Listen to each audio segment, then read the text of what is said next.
Hello. आज के खास प्रोग्राम में आप एक ऐसे व्यक्ति से मिलेंगे जिन्हें आप अनेक बार कई रूपों में कई सॉन्ग रचते आपने देखा होगा, जिनका एक ऐसे परिवार से ताल्लुक है जिस परिवार की कई पीढ़ियों ने कला के क्षेत्र में बड़ा योग दिया है, जिनके पिताजी ने भारतीय रंगमंच का आधुनिकीकरण किया, उसमें नई रूप फूंकी, जिन्होंने खुद भी भारतीय सिनेमा में कई संगमील कायम किए हैं। सबसे पहली रंगदार फिल्म जो भारत से बाहर फिल्माई गई उन्होंने फिल्माई, और जिनके भाइयों ने भी भारतीय सिनेमा में अपने लिए नाम पैदा किया है, और जिनके सुपुत्र को इस साल भारत में बेस्ट एक्टर का अवार्ड भी मिला है।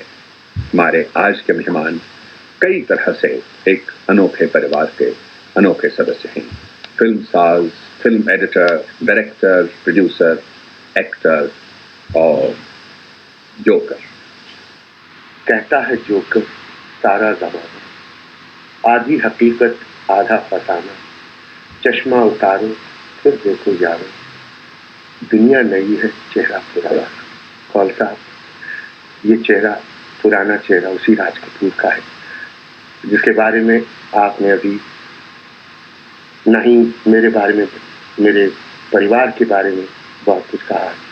तो मैं उन सबकी तरफ से अपने देखने वाले हिंदुओं को राम राम, मुसलमान को सलाम, क्रिस्तान को गुड इवनिंग और सरदार जी को सब प्रिया काल के।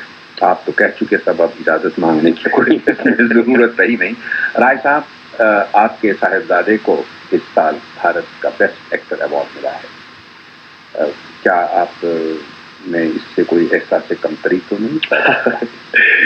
नहीं, ये तो बड़ी खुशी की बात है। और बताइए, इससे बड़ी खुशी और किस बात के लिए और क्या हो सकती है कि वो अपने जीते जी अपनी आंखों के सामने उसकी बुलंदी देखे, उसका परवाज देखे।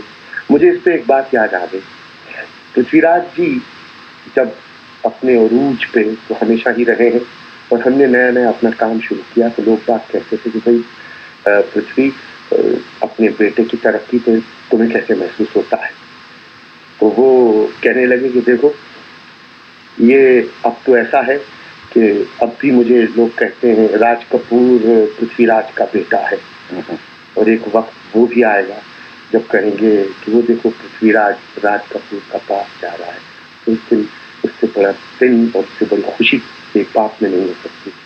वो किस्सा पृथ्वीराज जी कहा करते थे कि ढोल बजाने वाला अपने कंधों पे एक लंबा बांस रख के अपने बेटे को उस बांस पे चढ़ाता था और सड़कों के तमाशा दिखाता था।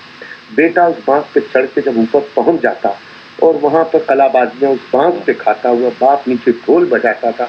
बेटा बाप से पूछता था कि बापू बापू कैसी रही? तो बाप नीचे ढोल बजाते हुए हमेशा यही कहता कि कसर रही, कसर रही, कसर रही।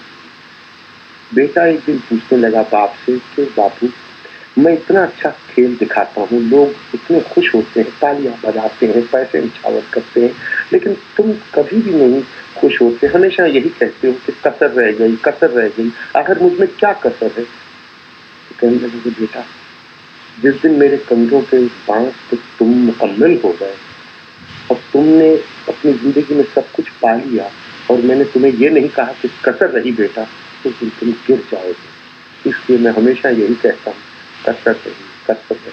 तो आज मेरे बेटे को अगर ये पहला इनाम मिला है बाप से बेस्ट एक्टर का, मुझे बेहद खुशी है। आप सबके आशीर्वाद हैं, उसे प्यार है, स्नेह है, लेकिन साथ साथ मैं कहूँगा कसर रही, कसर। आप फिल्म साज भी हैं, फिल्म स्टार भी हैं, एडिटर भी हैं, प्रोड्यूसर भी हैं, डायरेक्टर भी हैं, और आपका मुकाबला सेसिल बी डिमेल से किया जाता है जहाँ तक फिल्म साजी का ताल्लुक है, और जहाँ तक एक्टिंग का ताल्लुक है, जो किरदार आप करते रहते हैं, चार्ली चैपलिन से आपकी तशबीह दी जाती है। क्या इन दो महान कलाकारों का आप पर कुछ असर रहा है? सेसिल बी डिमेल एक दुनिया के, खासतौर से हॉलीवुड के एक बहुत ही मशहूर ग्रेट शोमैन कहलाते हैं। मैं छोटे मोटे दर्जे में हिंदुस्तान में भी एक शोमैन कहलाता हूँ, शायद इस वजह से उनके साथ कुछ मेरा नाम जोड़ दिया जाता है। हाँ, चार्ली चैपलिन साहब, इनके काम का और इनकी फिल्मों का बचपन से मुझ पर बहुत ही असर रहा।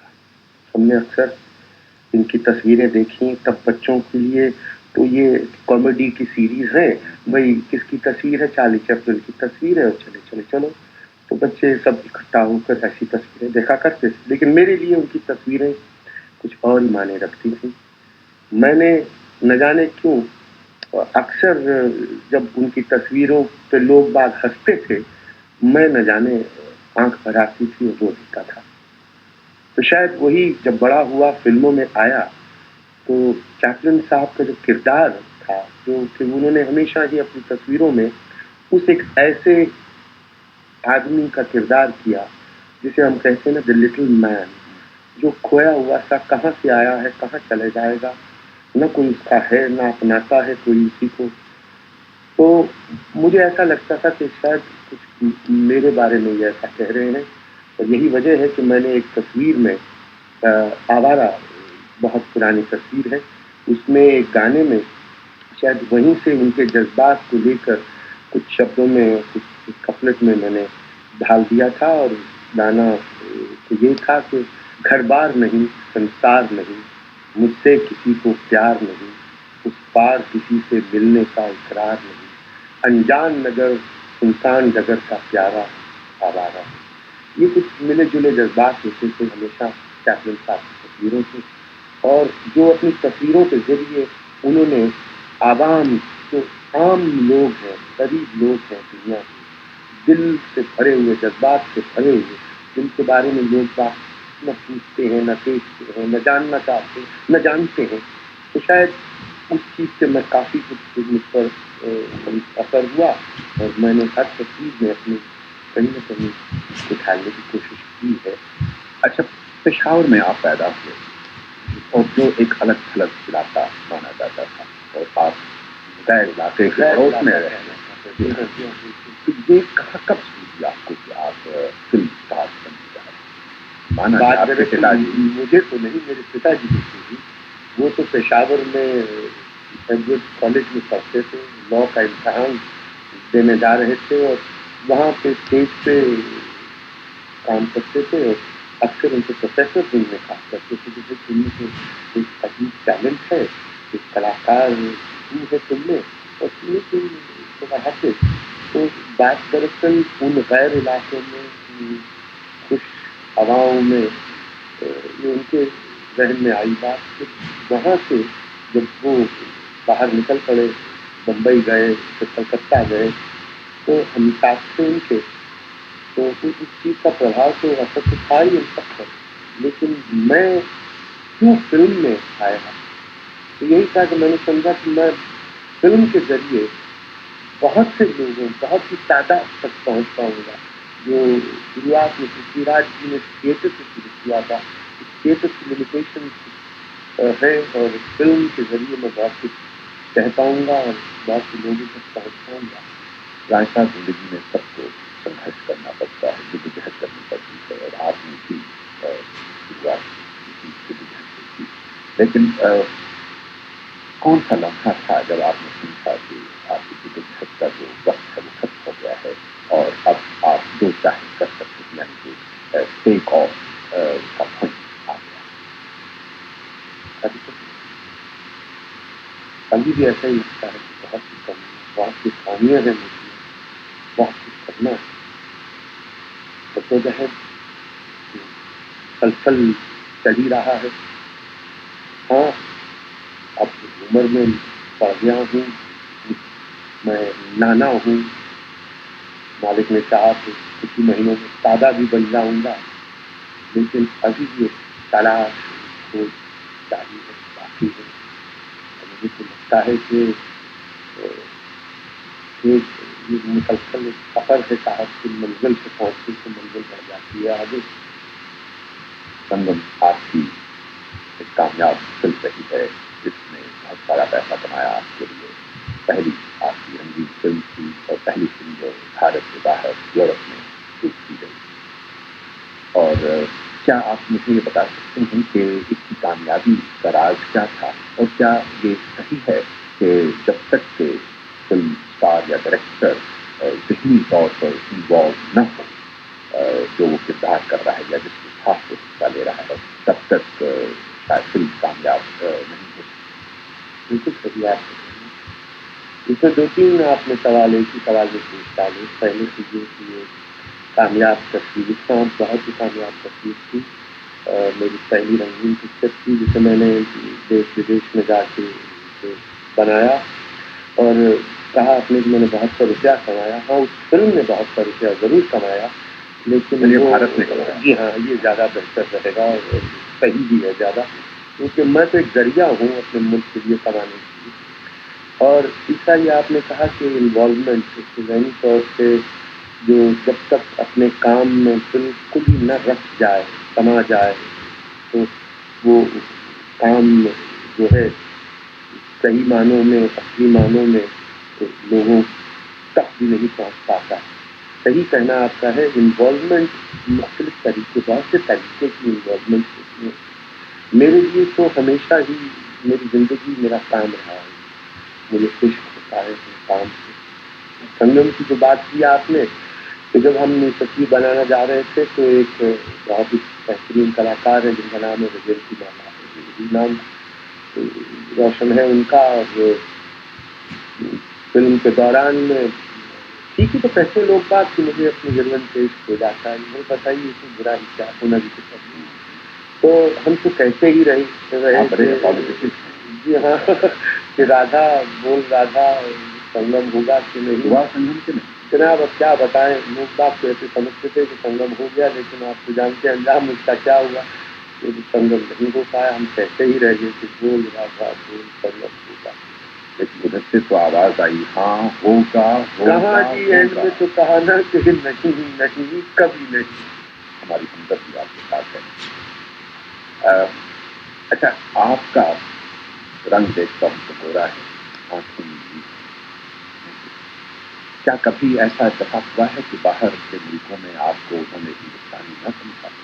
بہت مشکل ہے، لیکن کون صاحب ایک بات آپ سے پوچھی، کیا آنکھیں نیلی ہونا یا رنگ گورا ہونا یہ بہت ضروری ہے یہ کہنا کہ بھائی تم فلاں ہو یا تم ہندوستان کے ہو یا تم امریکن ہو روسی ہو، یا یہ کافی نہیں کہ میں ایک انسان ہوں اور ہر انسان کی طرح میرے میں جو مجھ میں ایک دل ہے، دل دھڑکتا ہے، احساس پیار ہے، اس میں بات ہے، اس میں آپ نے سوال کیا، میں اس کا یہ جواب دوں گا کہ جب لوگ یہ نہیں پوچھیں گے، یہ فرق نہیں کریں گے تو پھر شاید میرا نام جو کر اس طرح کی فلم کی ضرورت تھی۔ جی ہاں، رائے صاحب سر پہ لال ٹوپی ہوئی تھی، کتنی دل ہے ہندوستانی کے فلم کا سجیت کا دام بڑا ہی مشہور تھا، لیکن آپ کے بارے میں یہ بھی شک کیا جاتا ہے کہ آپ کی جو ٹینڈنسیز ہیں اور جھکاؤ جو ہے وہ وام پکشی ہے، وہ بائیں بازو والا ہے، لیفٹسٹ، کیا یہ صحیح ہے سیاسی طور پر؟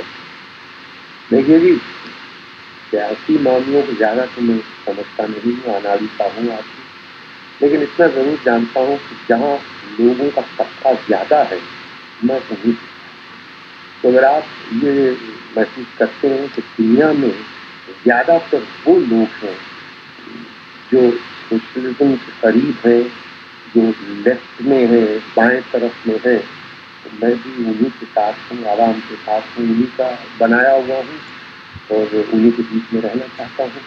رائے صاحب کچھ لوگ یہ بھی کہہ سکتے ہیں کہ آپ لیفٹسٹ نہیں ہیں بلکہ آپ سرمایہ پرستوں کے ہاتھ کا ایک آلہ ہیں، کیونکہ آپ ایک انسان میں دیکھتے ہیں چھوٹا انسان، اس میں ایک جوکر پیدا کرتے ہیں اور اس کو برومائڈ دے کر کھلاتے ہیں کہ بیٹا بس یہی ہے تمہاری تکلیف، بلکہ اس کے برعکس ہونا یہ چاہیے تھا کہ آپ اس میں بغاوت پیدا کر دیں، راجیہ کے ورد نہیں، غلط قدروں جو غلط قدریں اس وقت آپ کے میرے ملک میں پائی ہیں۔ کوثر ایک بات آپ کہتے ہیں کہ میں مجھے ایسا کرنا چاہیے، لیکن یہ کہنا کہ میں سرمایہ داروں کا ایک آلہ ہوں یا ایک انسٹرومنٹ ہوں ان کے ہاتھ میں، جو کہ برومائڈ کی طرح سے کچھ اپنی فلموں کے ذریعے ان کو سلا دیتا ہوں، نیوز دے دیتا ہوں، نہیں یہ بات تو صحیح نہیں ہے۔ میں نے اگر آپ میری تصویریں شروع سے دیکھیے ہاں ٹھیک ہے، میں ایک کمرشل میڈیم سنیما کا एक प्रोड्यूसर हूँ, डायरेक्टर हूँ, एक कलाकार हूँ, लेकिन इस माध्यम के जरिए मैंने अपने लोगों तक काफ़ी जागृति पैदा की।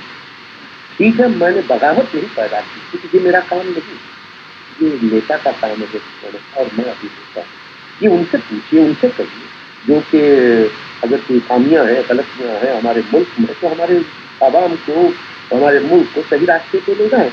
ये यही नहीं कि सिर्फ वोट लेने के लिए वो जाके खड़े हो जाएं रंगमंच पे और बड़ी बड़ी बातें कहें और उसके बाद भूल जाएं। ये बगावत अगर पैदा करनी है या अगर ये क्रांति लेके आना है इसको देश में, तो ये उनका काम है। मेरा काम जो है कि मैं रोजमर्रा की जो हमारी मुसीबतें हैं, तकलीफें हैं, हमारी तकलीफें हैं, सामाजिक तकलीफें हैं, जो चीज़ें हैं, इनको किसी न किसी तरह से किसी शक्ल में अपनी फिल्म के जरिए मैं लोगों तक ले आऊँ और उन्हें जागृत करूँ, उन्हें एहसास दिला दूँ कि ऐसा है हमारे मुल्क में और ये बेहतर हो सकता है।